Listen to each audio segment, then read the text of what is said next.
When you shoot with a camera or a phone, you don't always get a perfect exposure. A photo may come out too dark or too light, or it may lack contrast and look dull, or it may be too contrasty and have really dark darks and bright brights. The simplest way to correct exposure problems like those is with a brightness contrast adjustment.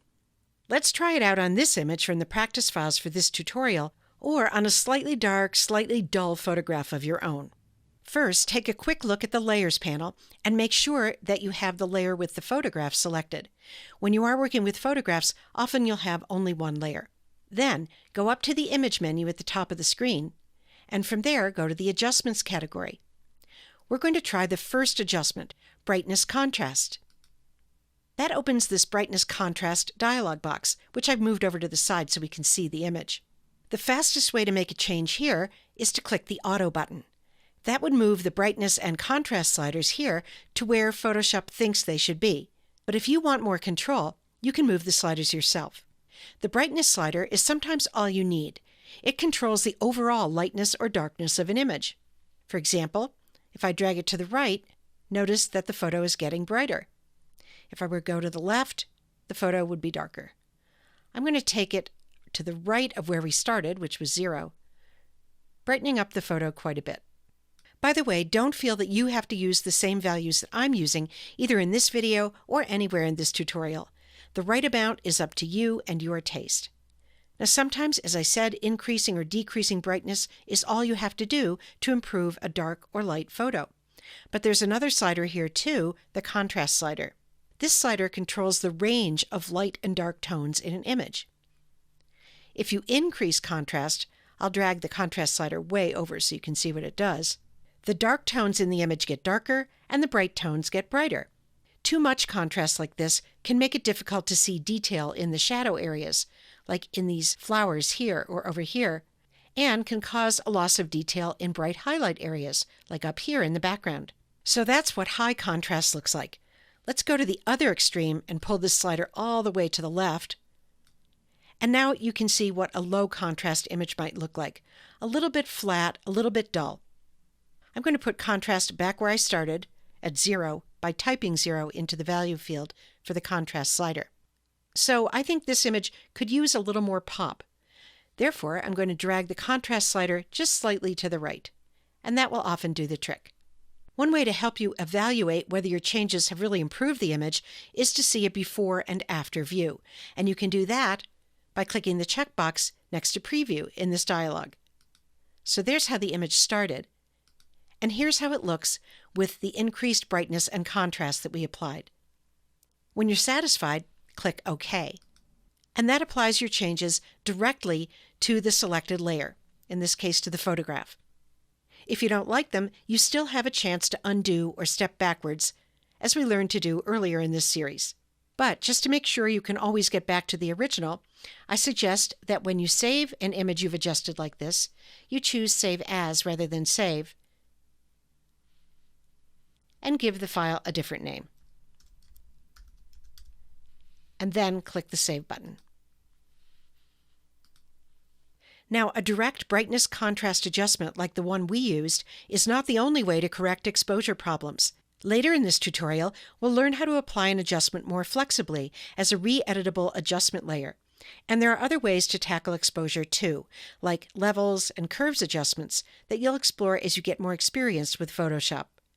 But the brightness contrast adjustment is a relatively simple solution that can often improve the look of your photos. Adjusting the intensity of color in a photograph can have a big impact. In this video, we'll explore how to do that with a vibrance adjustment. You can follow along with this image from the practice files for this tutorial. First, whenever you're applying a direct adjustment to an image, you want to make sure that you have the layer selected that contains the image.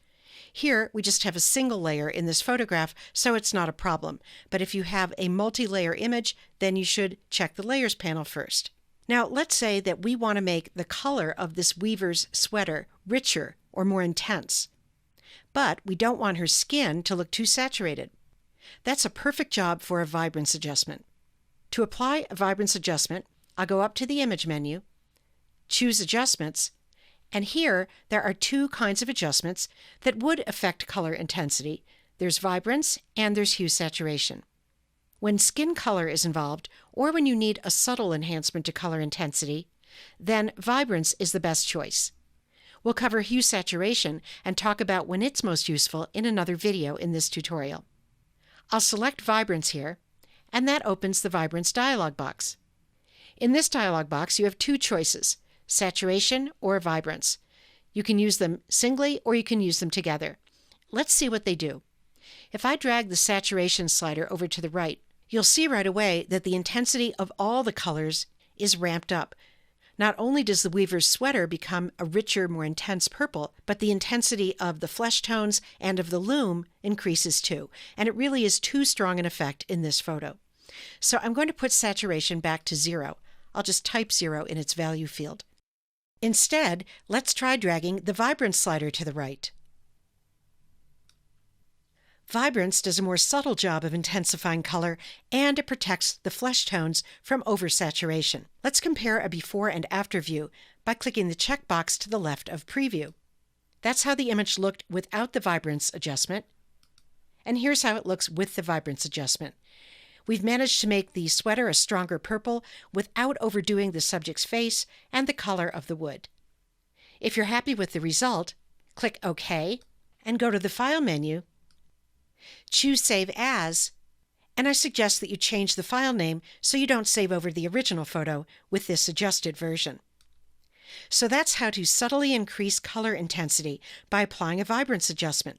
We applied this adjustment directly to the photo, but it could be applied as a flexible adjustment layer. That's a topic we'll cover in another video in this tutorial.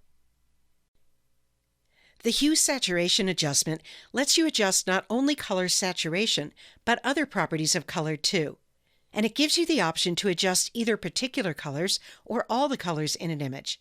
So you get more control over color with this adjustment than with the vibrance adjustment that we looked at earlier in this tutorial.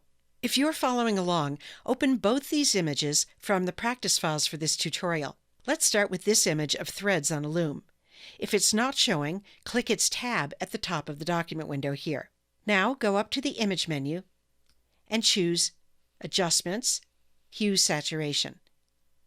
That opens the Hue Saturation dialog box. If it's covering your image, you can click its title bar and drag it out of the way. The dialog box has three main sliders. The Hue slider controls the overall color. So if I drag Hue to the right, I get a different colorway than if I drag it over here to the left. I'll put it back to 0. The saturation slider controls the intensity of the color. Dragging to the right makes all the colors in the image more intense. Dragging to the left mutes all the colors in the image. I'll put that one back to 0 too, to show you the last slider, lightness. Dragging this to the left makes all the colors darker. Dragging to the right makes all the colors lighter. I'll put that back to 0 too. When you use the sliders as we just did, they affect all the colors in an image. But the hue saturation adjustment offers something more, the ability to adjust individual colors throughout an image. Let's switch to the other open image to see that. I'm going to click Cancel to close the hue saturation dialog box, and go back to the document window and click on the tab of the other open document. Let's open that dialog box again by going to Image, Adjustments, Hue Saturation. We've already seen that if I were to move the saturation slider, that would affect the saturation of all the colors in the open image. But let's say that I just want to affect the saturation of the yellows in this image. To do that, I'll go to the menu labeled Master, and I'll choose one of the color ranges from that menu. I'm going to choose yellows. If I drag the saturation slider all the way to the right, you'll see that it's affecting all the yellows throughout the image. Or if I were to go all the way to the left, you can see that I'm lowering the color intensity of all the yellows. Not only the yellow flowers, but also some of the foliage too, because some of that has yellow in it as well. I'd like to lower the color intensity of the yellows just a little, so I'm going to take that saturation slider and I'll put it just about here. You can experiment with changing the hue and the lightness of individual colors too. Now what if I wanted to change the saturation of the orange flowers in the image? If I go up to the menu, I don't see orange there. So rather than just guess at what color range might cover the orange-looking flowers, there's a tool that I can use right here to automatically target whatever the orange is in the flowers and change that color throughout the image. I'll activate this tool by clicking on it, and when there's a dark box around the icon, it's turned on. I'll move into the image and click on the orange in one of these flowers. Keep my mouse held down, and as I drag to the left, I'm lowering the color intensity of the oranges wherever they appear in the image. If I drag to the right, I'm increasing the intensity. And when I do that, you can see that there's some of that orange color, not only in the flowers, but also in the wall, in the vase, and in the table. I'm going to drag just to the left of 0, maybe to about right there. If you look at the hue saturation dialog box, you'll see that dragging in the image with that tool activated has moved the saturation slider, and it's chosen reds as the color range. I'm going to click on that tool to deactivate it, and then I'll click OK to accept all these changes. And finally, I'll go to the File menu, and I'll choose Save As, and I suggest that you change the name of this image so that you don't save over your original with this version. So the hue saturation adjustment gives you lots of options for controlling color in your photos, and it can be applied as a direct adjustment as we just did, or as an adjustment layer, a topic we'll cover next. If you're comfortable applying adjustments directly to an image, you may want to take things a step further by applying similar adjustments in a more flexible way, as adjustment layers. You can use this image from the practice files for this tutorial to follow along. Over in the Layers panel, make sure you have the layer selected above which you want your adjustment layer, keeping in mind that an adjustment layer will affect all layers beneath it by default. I've selected the top layer here, which contains this small photo of a bouquet. Now let's add an adjustment layer. One way to do that is to go to the bottom of the Layers panel and click this icon, the one that looks like a half-black, half-white circle. The menu that pops up contains many of the same adjustments that you can apply as a direct adjustment from the image menu at the top of the screen. But applying them from here as adjustment layers gives you more editing flexibility and protects your original photo from direct changes. I'm going to choose the black and white adjustment layer. That did two things. It automatically created a new layer in the Layers panel above the selected layer, and it opened the Properties panel. The layer that was created is a special kind of layer called an adjustment layer. It doesn't have any image content of its own. Instead, it applies its adjustments to content on the layers below it. So in this case, the content of all layers below this adjustment layer is now black and white in the image. In the Properties panel that opened, you'll find the controls for the adjustment layer. The controls change depending on what kind of adjustment layer is selected at the moment. For a black and white adjustment, you can use these controls to customize the color to black and white conversion. Each of these sliders will lighten or darken areas in the black and white that were a particular color in the color version. For example, to make everything that was yellow in the color image brighter in the black and white, drag the yellows slider to the right.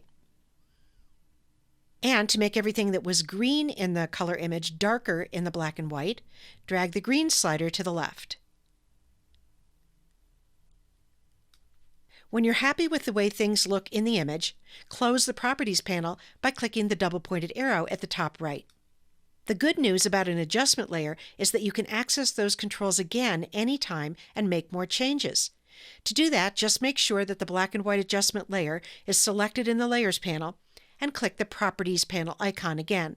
If you don't see that icon in this collapsed panel, go up to the Window menu at the top of the screen and select Properties from there. You could just drag more sliders again, or if you're not sure which of the color range sliders corresponds to which part of the black and white image, let Photoshop figure that out for you by activating this targeting tool and then clicking on something in the image that you want to lighten or darken, like this flower. Drag to the left to darken, or to the right to lighten. Keep in mind that when you do that, you're changing not only the brightness of the object you clicked on, the flower, you're also changing everything that was the same color in the color version of the image. To close the Properties panel, click the double-pointed arrows. Now, an adjustment layer affects everything beneath it in the Layers panel. So you can control what's affected by changing the stacking order of the adjustment layer in the Layers panel. For example, with the adjustment layer selected, click, hold, and drag it beneath the small bouquet layer. And now the small bouquet layer isn't affected by the black and white adjustment, and the small bouquet photo remains in color. When you save an image that has adjustment layers, open the Save As dialog box. Make sure that Layers is checked, and double-check that you're saving in the Photoshop or PSD format. That's important because the Photoshop format retains layers, so your adjustment layers will be there for further editing the next time you open the image, and that isn't true if you save only in the JPEG format. So that's an introduction to adjustment layers. The most important points to remember for now are that using adjustment layers will protect your original images from direct changes and will help you to maximize your editing flexibility.